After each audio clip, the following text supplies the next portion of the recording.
Cage Minds, Micah Frankel. Got an old friend with us, Heather Jo Clark.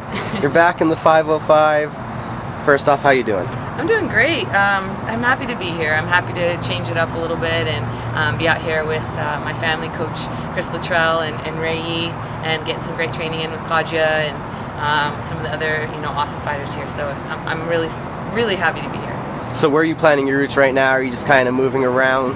My home gym is Extreme Couture in Las Vegas, but with my fight in Mexico City on November 5th, the altitude there is 7,300. So I had to come up with a way to train at altitude, at a higher altitude. So I came out here, and I'm not camping. I have a cabin up at in Tijeras, right off about 8 miles off the freeway, and it's at 7,600. So I'm getting that high altitude sleep, and then coming down here to train. Mexico City, UFC Fight Night 98. You're going to be taking on a hype train, Alexa Grasso.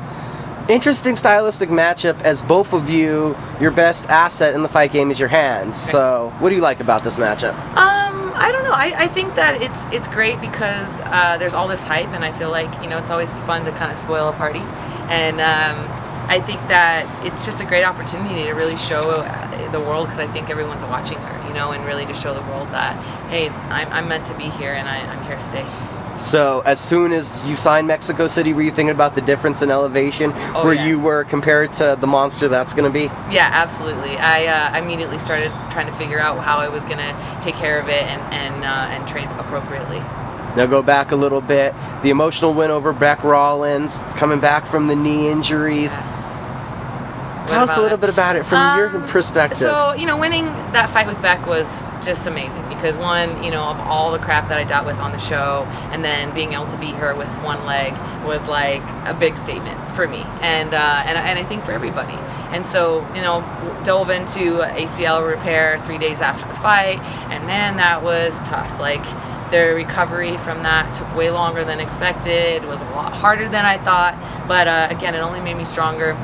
Only made me appreciate training more and appreciate everything more. Just being able to do what I want to do when I want to do it. It's a big deal. So coming off that, and then going into my fight with Carolina, I was really confident. I thought that I had done all the work. I'd done all the things I needed to do for that fight. And I don't know if it was a little bit of ring rust, but my emotions got a little bit of the best of me that week, and unfortunately, I didn't take home that victory, but I felt like I had a good fight, and it was a good performance. I wish it would have been the performance of the night, but maybe this time. Got to point out there were good things and bad things in that fight. Your right hand looked really good, but your defense lacked at some points, and you almost got your takedowns. I mean, the entry, the changing, the levels, you had her confused. You were all so close, and we could see, you could see, almost. So how do you either win or you learn? What was the learning from that? I absolutely learned. I learned, just how to make those things sharper and to put up my defense a little bit.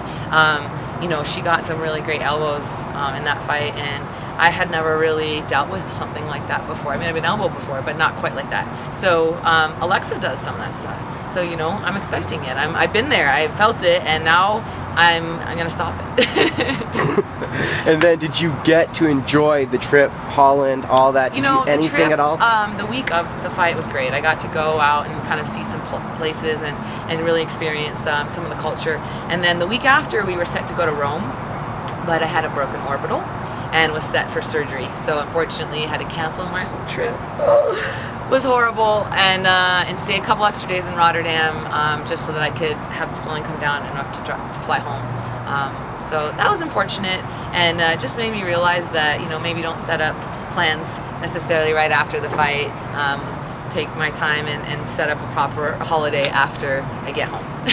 You've been through the experience of the house. You've seen Alexa, and she was just against a girl that you've trained with forever.